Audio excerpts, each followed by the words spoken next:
Hola amigos, ¿qué tal? Aquí estamos de nuevo. Hoy no seré yo la que lea ningún documento, ni ninguna carta, ni nada por el estilo, ya que os traigo unas declaraciones en vídeo. Pero ahora hablaremos de eso. De momento he subido pocos vídeos, no sé si tengo 3 o 4 en mi canal. Pero a los que habéis visto todos esos vídeos os habrá extrañado que este no contenga música. Máxime si vemos que ayer estuve comentando que Elena Caballero, la Basu, me había dado permiso para utilizar su tema Quiero ser libre de su disco Aire, vida. Sigo estándole igual de agradecida a la Basu. El problema es que Bizone, que es una empresa que se dedica y se vanagloria de ofrecer música gratuita a través de internet, quiere cobrar por mis vídeos, cuando es la propia Basu la que me ha dado permiso para utilizar su tema. Entonces no me da la gana que Bizone se lleve ni un puñetero duro, porque la Basu no se lo va a llevar. Por eso he decidido no poner música, he impugnado las dos denuncias, entre comillas, por contenido con copyright que me ha puesto Bizone. Ellos me permiten utilizar la música, pero quieren cobrar por mis vídeos y no me da la gana. Si fuera la Basu que se fuera a llevar el dinero no tendría yo ningún problema, pero para que se lo lleven ellos, no. Porque como ella dijo, ella hace música libre.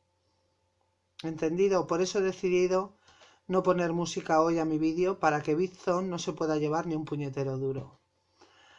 Dicho esto, deciros que hoy os traigo las declaraciones de James Brady Steinberg, unas que hizo el 19 de mayo de 2010 en el Consejo de Relaciones Exteriores de Washington DC.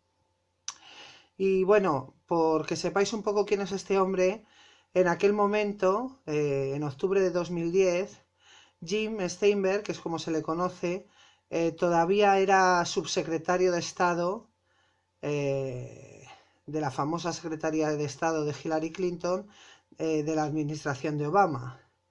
Posteriormente, un año después prácticamente, creo que fue en julio de 2011, renunció a su cargo de subsecretario de Estado para ser nombrado decano de la Escuela Maxwell de Ciudadanía y Asuntos Públicos de la Universidad de Siracusa.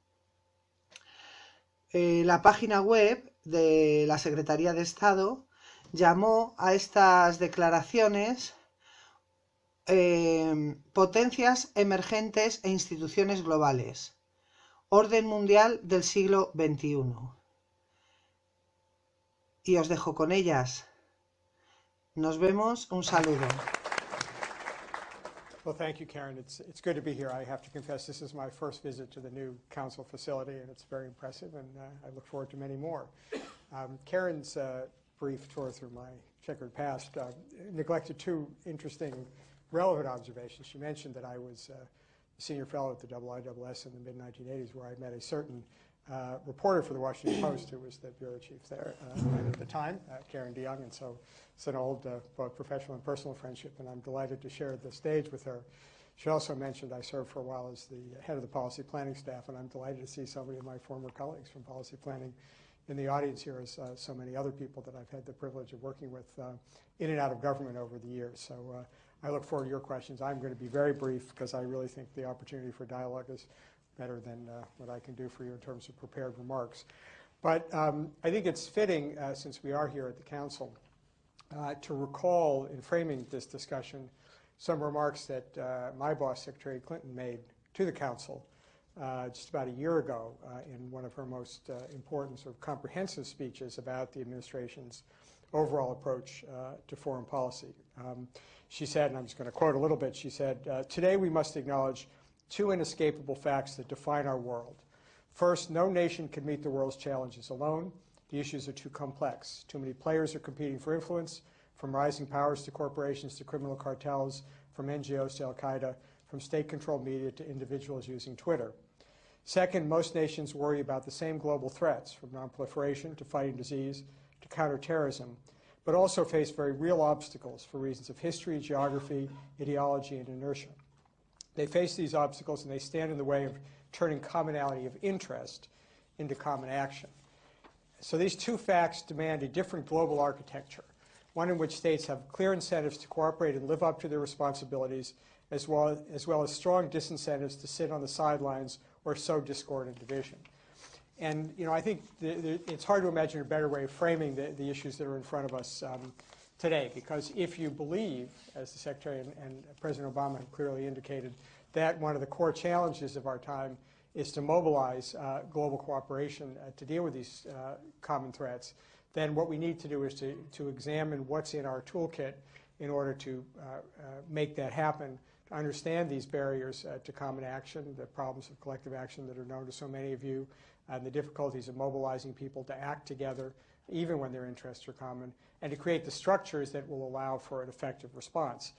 And I think if you look at our first 18 months or so in office, there's been a tremendous amount of attention to this challenge, both in terms of trying to elaborate an architecture of cooperation and building the relationships that can underlie those institutional relationships. Began really at the beginning of the administration with the core challenge that we faced with the global economic crisis and the need to move forward in finding ways to get countries to act together. There's certainly, as you all well know, no more clear example of the need for global cooperation than in dealing with these kinds of events with the nature of the globalized trade and investment economy that we live in. And the efforts that we have proceeded both on the substantive side of trying to get coordinated economic actions, but also on the institutional side to try to develop the mechanisms to deal with it, including with the strengthening and the elevation of the G20 as a mechanism to have sustained cooperation among the global actors, is just one example of that. The second example is an area which the President from the beginning, indeed from his campaign, identified as one of his greatest priorities as President, which is dealing with the problem of nonproliferation and the need to develop stronger mechanisms to strengthen the nonproliferation regime in the face of the very specific challenges posed by North Korea and Iran, but also the broader challenges of making sure that the NPT and the associated arrangements that go with the NPT are strong enough to meet the needs of the 21st century, where the risk of the intersection between nuclear materials and the possibility that they will fall into the hands of dangerous actors is perhaps the greatest threat that we face. And we've seen most recently here in Washington with the Nuclear Security Summit the potential for these new tools and new mechanisms of cooperation, new architecture, new arrangements to begin to bring people together, and complementing that with the more traditional formal mechanisms like the NPT Review Conference, which is going on in New York today. One, an informal gathering of the key states. The second, a more formal treaty-based arrangement, showing that we need to find both informal and informal tools that can deal with it. A third example, well known to all of you, but also one of the President's and Secretary's top priorities, is dealing with the problem of climate change. And here again, we've seen the need to develop new mechanisms of cooperation to deal with the challenge, which clearly is one that no nation alone could deal with. We have to have global action to address it. It involves many parties, not just governments, but also the private sector and others. But we've also seen this attempt to blend together the different tools, ranging from, again, the formal UN-based UNFCCC, but also the mechanism of the Major Economies Forum, which brings together the key emitting countries and key countries involved in the production of greenhouse gases. And I think this very important innovation that we saw in Copenhagen, which recognized that while we want to get the maximum international cooperation as possible, we cannot allow the formalities of arrangements to become a complete barrier to action. And the ability of the leading countries to come forward with the Copenhagen Accord to push forward the agenda, even though there were a few countries that did not share the willingness to come around that set of principles, really shows the need to blend together these different mechanisms. And I think we will see as we move forward to Cancun an ability to build on this, drawing on the formal mechanisms and the informal strategies. But it's also, we see this not just in these individual issues, but we see it across the board in efforts to strengthen the capacities of the UN generally, our own commitment to try to see whether we can make the UN Human Rights Council be a more effective mechanism that's more true to its mission by making an investment by the United States to join the UNHRC and try to work from the inside to make changes. And also with respect to more traditional formal institutions like NATO and the work we're doing now with our NATO partners to develop a new strategic concept for the 21st century. So all in all, it really shows a very vigorous effort to build these institutions. The United States is in East Asia, both indicated, we've acceded to the Treaty on Cooperation, Amity and Cooperation with ASEAN, which increases our ability to engage in East Asia. We're discussing with our East Asian partners a potentially greater engagement with some of the newer mechanisms of East Asian cooperation, like the East Asian Summit.